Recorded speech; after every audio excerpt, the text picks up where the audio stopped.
This is Rhonda Nicole, and you are hanging with grownfolksmusic.com. grownfolksmusic.com. Rhonda Nicole, great to have you again. Great to see you Thank again. you. Thank you for having me, Ivan.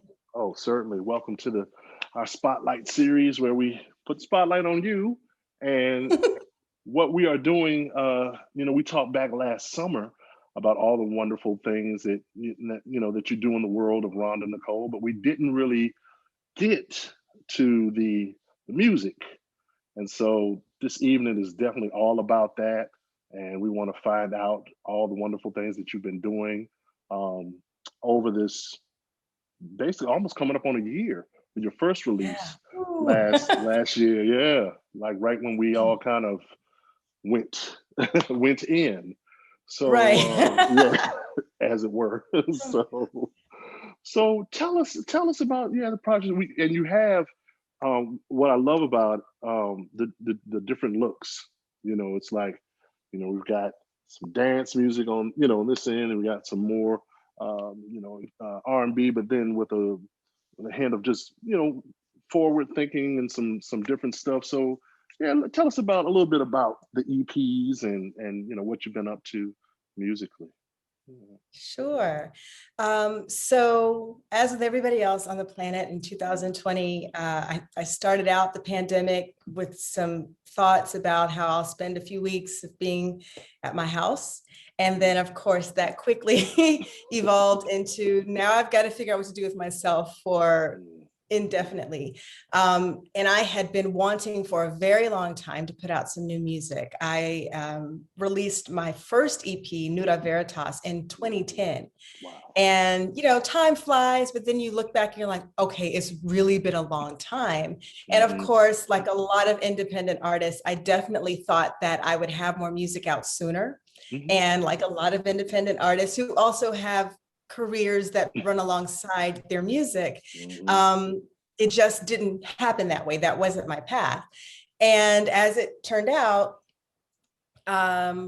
being at home and needing to not only keep myself busy, but knowing that this was a really good time to revisit some of my music plans, it all sort of just kind of fell in place. And I said, okay, well, I have this full-length album that I've been working on for a couple of years. And my brother and I had actually started working on it together, going back in and juicing up some of the tracks. And right before everything shut down, we had a session, and then like, that was it. Like, okay, well, now it's pandemic and probably not safe. So we'll get back to this. So we can. And in the meantime, though, I had other music that I've been working on. And I made the decision to put out a dance oriented kind of EP called Radical Ecstasy. And that came out towards the end of March 2020. And that was my first release in 10 years at that point. And I had taken some songs, two songs that I had written a little bit more recently, and then two songs from Nuda Veritas that I reimagined and gave them more of a dance club feel, which was a very new territory for me. I've never done dance music. I wouldn't call myself a dance or house or electronic music artist. But I've listened to a lot of different kinds of music and know that that kind of energy sort of lends itself to a lot of different genres. So you can take a soul record or an R&B record and give it that vibe. And then in around the same time that I was releasing Radical Ecstasy, I started writing another EP. And what was special about that was that I was literally at home in my childhood bedroom where I'd started writing songs in 1980 something. Lockdown basically with my mom, and because I had left LA to go check on my family in Dallas, and I was like, well, might as well just stay here for a month and do whatever, be with my family, make sure everyone's good. So that turned into my EP called Home, which was obviously inspired by everything that was happening. It was inspired by the fact of being back home in my the bedroom where I grew up and had all of these early musical experiences and imaginings. And I spent the rest of the year working on that EP. and released it in December, right before Christmas. And that EP is very different from Radical Ecstasy. It's a little bit more on the quiet storm, soul, R&B end of things, a little bit closer to what I had done with Nuda Veritas, but still with a different kind of progressive, forward-looking energy that I think is so cool. A lot of the music that I've been listening to just in different playlists also informed what I started to do with that particular project. Wonderful, wonderful. I mean, so it's a full plate, which It is. we like, we respect, and we enjoy. So I wanted to talk with you about the process for you. I mean, I know the process of writing and production is different for everyone, but as you alluded to, early on, you're doing, sessions, you be around people, but then, it's like, oh, I'm here, and I have to be in these walls and somewhat collaborate. I mean, if you did collaborate, probably, via email or whatever. But what, I guess my question is there a particular part of your writing process that is the most natural for you? Are you a lyric person first? Is it melody, or is it just you can realize the whole track and then it's like, okay, now I'm gonna put some vocals over top of it? Where do what's your happy place, I would say, in that category? That's an interesting question. I think for the most part, going way back literally to 7th grade, when I started writing songs of my own, and I was very serious about writing songs that early, had a lot of angst. It was always lyrical, but the melody always came very closely after.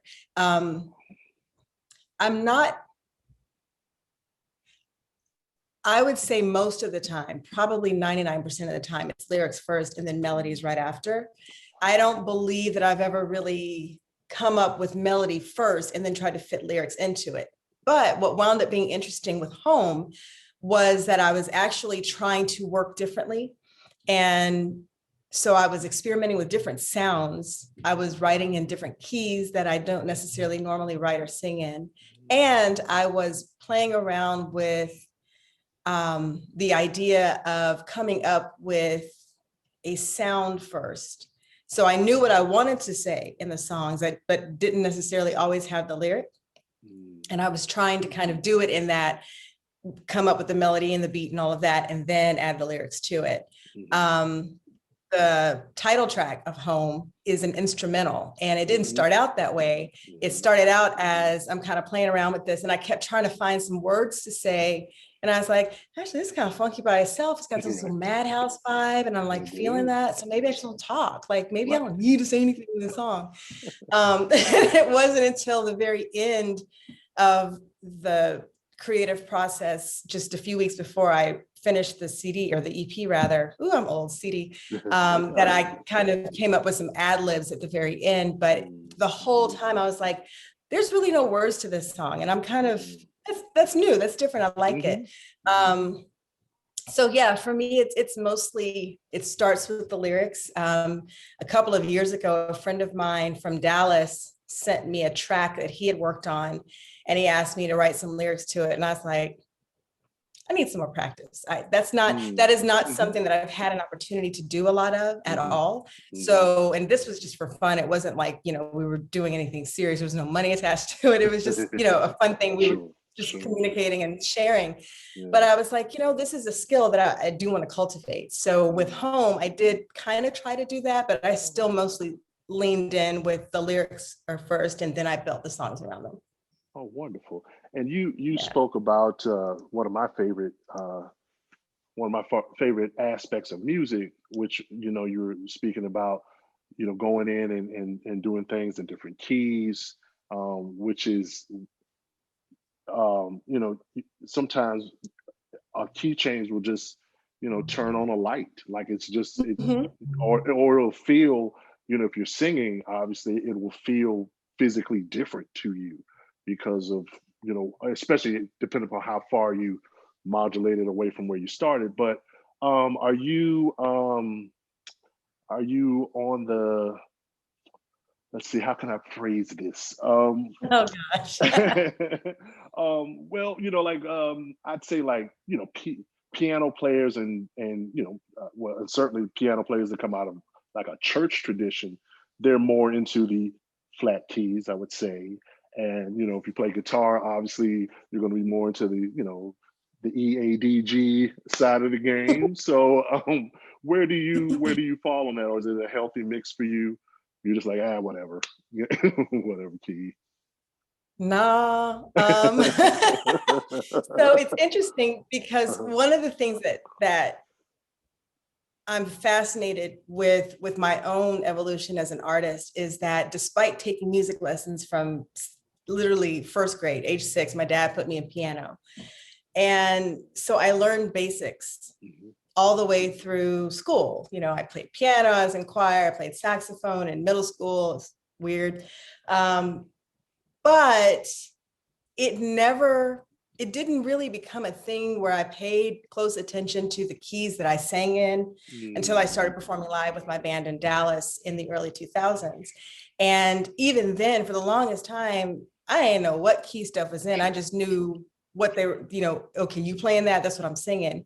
And as I started to grow and understand my role as a singer and as a band member, I started to pay closer attention to learning, like asking the other musicians, what key is that? I should write that down. So I'll know if I ever sing this song with someone else, I can know what key it's in that I sing it in. Then when I went out on my own and I no longer had a band with me, I had to go back to theory. I had to pick up some books and start refamiliarizing myself with those basic foundations that I had forgotten or just hadn't kept up with. So to answer your question, I definitely tend to stick more with, like, I think G and C are really good keys for me. Okay. I write a lot in those keys, but I also can hear where it starts to get monotonous. And so like I might try something in D flat or E flat minor, and it may or may not sound awesome depending on what it is, but I push myself both in terms of being able to hear in those different sounds and that different energy, but also as a vocalist, figuring out where do I sound best. And over the years, I went from performing all the time to performing hardly ever, which of course takes its toll on you vocally. You're not necessarily as strong. So I had to learn to sing differently. And so now it's like, maybe take this down, and sing it in a different register, a totally different key. And, maybe it's not as high as it would have been a few years ago. But at the same time, again, it's giving me an opportunity to stretch and to grow and to figure out what I can do now and how I can make it sound great in the context of where I am at this point. Oh, wonderful. That made me think of, uh, you know, like you said, working out and keeping the instrument going, but again, you can't really do a lot out. So, but it made me think about the idea of like your thoughts around, presenting. We have you have the projects and they're up and they're everywhere and they're on Bandcamp. Plug. Yes. So yeah, so but yes, go to Bandcamp. No, but yeah, but do you have plans to present in some way? Maybe a small audience thing, a live stream, or what have you been thinking about in those terms? Yes. So I've been thinking about that all year. And really, back in the spring, I started asking questions of other, musician friends, like, what are y'all doing? How do you do it? And of course, because I hadn't been working in the same ways that they were, there were a lot of things that I just didn't know. And I was like, you know what? There's no need to rush it. Right. first of all, you need to practice. Like you need to get back into the discipline. And that was not an easy thing to do because I also work all day long. But I started really making it a point to put aside time every week to work on my music, to record, to practice, to rehearse, to all of those things that you do kind of instinctively when you're really in it. And then right after the holidays, right after Christmas, when I got back to LA from Dallas, after having been there for a few weeks for the holidays, I bought a mixer. And I had gone through a couple of different, iterations of equipment, and I wasn't getting what I needed. And I finally got the right thing. So then I was like, okay, here's what's going to happen. I am going to start putting together a show. And I don't know when it's going to be. I don't know, what all it's going to include, but I do know that one of the first things I want to do is do a live performance of my first album. Why not? I've got all of my, studio tracks ready. It would be amazing if I could do something with another musician. I just don't necessarily know that that's the best thing to do right now, with everything still being a little bit dangerous. Yes. But I've got an idea to do something kind of an outdoor sort of thing, either in my backyard or a family's backyard, my family's backyard, something that will allow me to be outside so I don't like drive my neighbors crazy, but that will also kind of give a nice vibe. And hopefully I can get that together for the spring. So yes, that is coming and I'm looking forward to it. And of course, hoping that at some point we all get to actually get back on real stages in front of other humans. Yes. and feel that energy. Yeah, that's so important. But I'm glad to hear that you've been in that mind space, and you're thinking about like, okay, this is one level of presentation. Here's the next. But of course, the world we live in is just right. It's don't know. we just from day to day we just don't know. But like you said, outdoors is a cool vibe anyway, and yes. you can be safe. So that's awesome. Yeah. So please keep us keep us in the loop as far as that's concerned. We'd love to. I will. Assist in any way we could. I'm looking forward to it. Yeah, awesome. Let's I was interested in, it's been, basically a decade, and and it is a very different landscape in some ways. I mean, some things are the same. But I did want to hear from you, like, what are you, coming back out, what have you noticed as far as the difference being, trying to promote your music, trying to connect with people? I'm sure, some platforms have, gone away and some are still around, and, so, with all of that to deal with, what are some lessons that you're learning, or some things that you put a point by to say, oh, okay, maybe I should look at doing this, or partner with these people or whatever. So yeah, just some of your thoughts about that. Ooh, so much has changed. In 2010, when my first EP came out, first of all, we started recording it well before that. My music partner, Montrose, and I started working on it at least 4 or 5 years before. But we were also gigging a lot and working full time. Both of us had jobs, so we had a lot of other things going on, and we could take that time because we were recording at his home studio. But when it came out, one of the things that I had as a benefit was that I had an audience. I was playing, several times a month around Dallas and so forth. So it's not like I just didn't have anybody to sing for. We had gigs and I could sell my CDs and all of that, which was amazing, selling CDs. Like we would literally be on stage and people would be coming up and giving us money and taking a CD off the table. That was that kind of vibe. But obviously,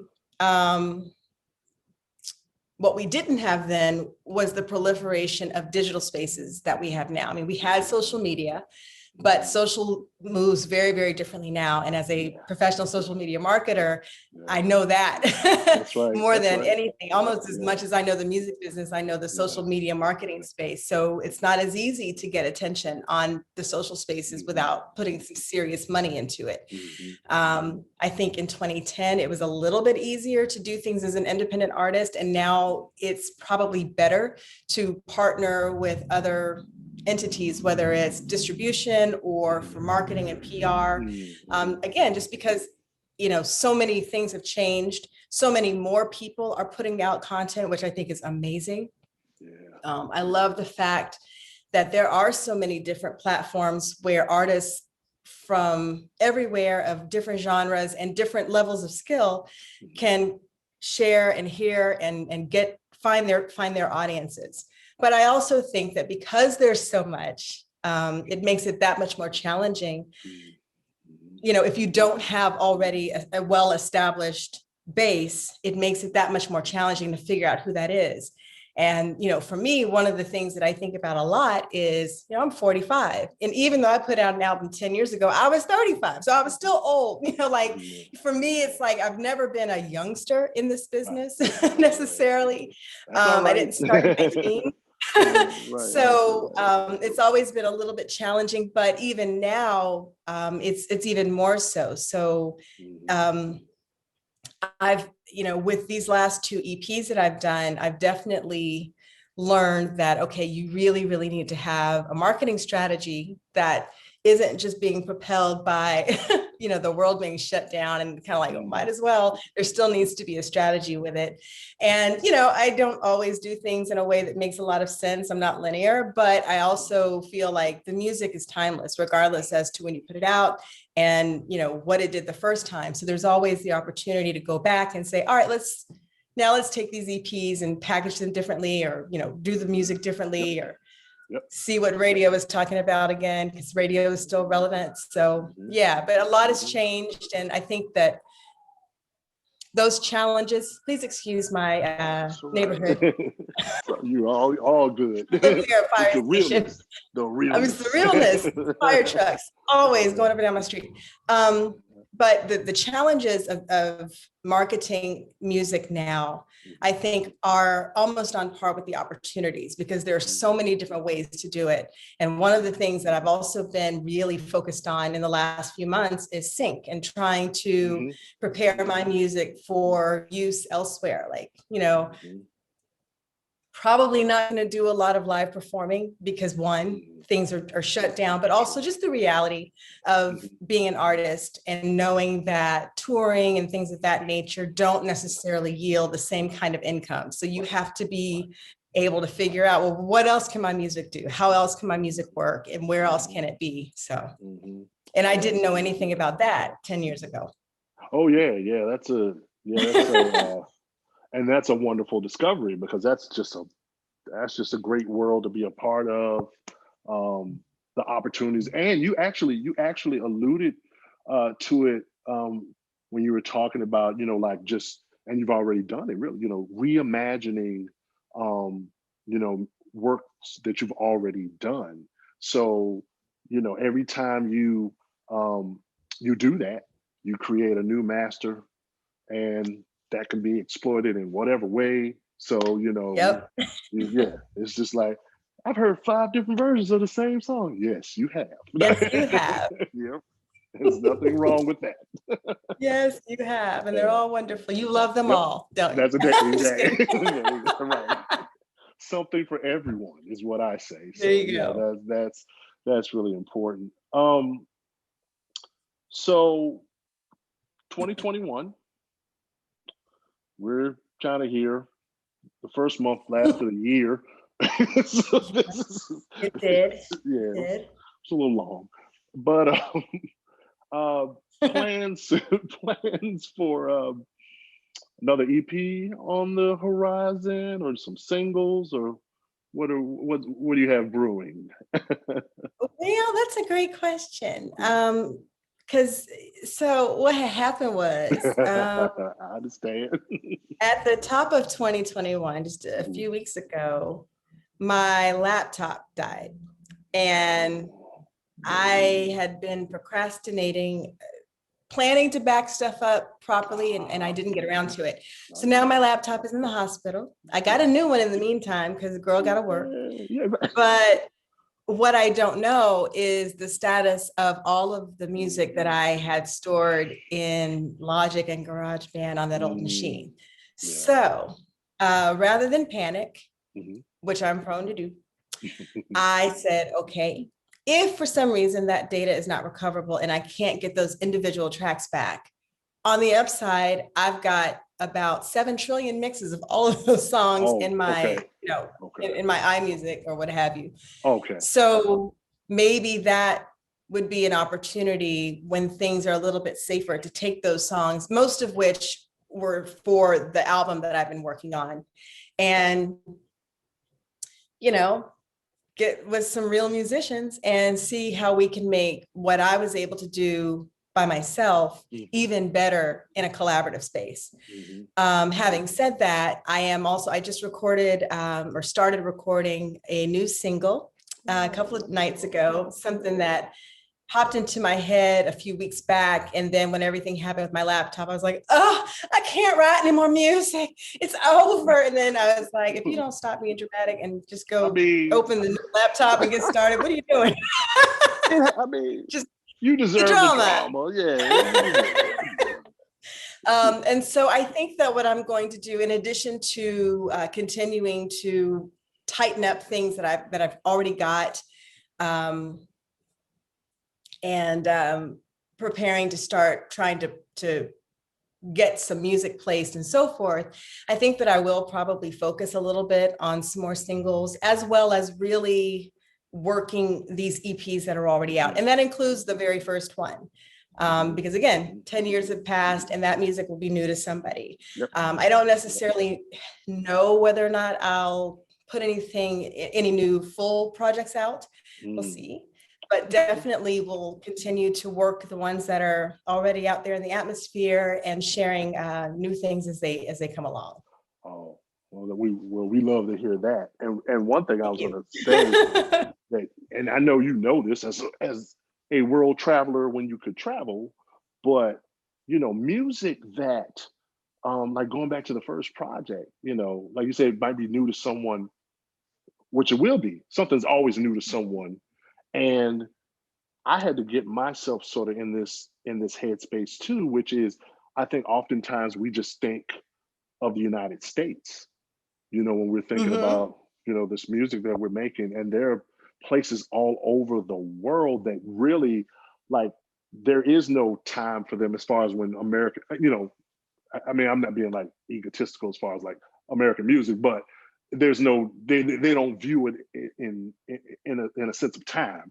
They're just like, oh, it's coming from America, it's quality, whatever it is. We like it. Yeah, we like it. So especially when you talk about sync, I think there's lots of opportunities for you there, and traditional means of just finding fans hither, or wherever. So wherever. I definitely, I definitely encourage you in that. We have so I'm doing my best. I think I'm following the format as it goes. Because usually I'm the resident loose cannon who does not follow. Listen, understand. Yeah, I'm one of those guys. But we have two I won't call them stock questions, but they're kind of stock questions. One is and I think we may have touched on this before, but your definition of what grown folks music is to you. What is your definition? Ooh. I think that it's music that, regardless as to when it came out, regardless as to how old or young you were when you first heard it, it's timeless. I think from a generational perspective, it's not so much when you were born or what have you, but it's just music that the first time you hear it, that it's going to carry you through several stages of your life. A great song that I fell in love with when I was like in preschool was The Emotions, Best of My Love. And of course, as a 4-year-old, that song, I didn't know what they were talking about. But every time it came on, it made me move. And it became one of those songs that I was always singing it around the house, doing my thing. But then as an adult, it has always, growing up, when I heard it at a party in college, and I was like, oh, that's my jam. So I think that for me, grown folks music means just music that hits you in your heart and in your soul, and it stays with you. It's not a song that you hear once and you never hear it again, or you never think of it again. It's something that carries some kind of specific memory or feeling for you for a very, very long time. That's awesome. Well, thank you.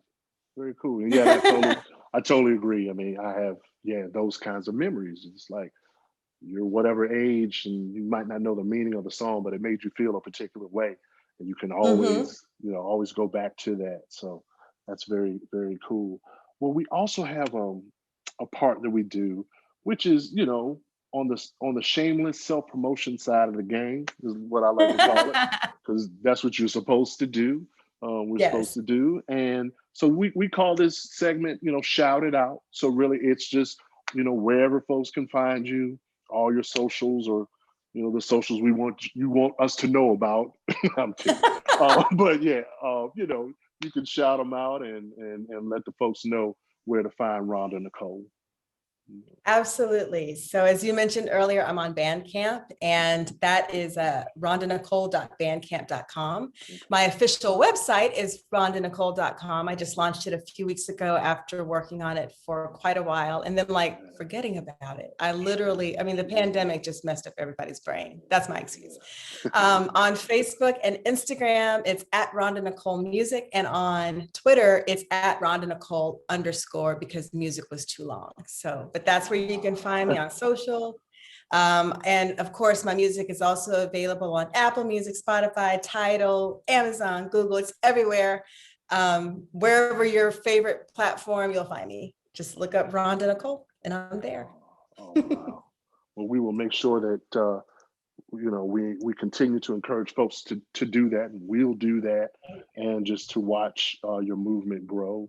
And it's always a pleasure, always a pleasure to chat with you in whatever form, whether it's the print world, it's the music world, and hopefully, with one of your big projects in the day gig, hopefully we will be able to get down there at some point and see all that wonderfulness as well too. So I'll shamelessly plug it as well. I am part of the team that brought the newly opened National Museum of African American Music in Nashville to life, and I am still working on that project. It's an amazing historical thing to be a part of.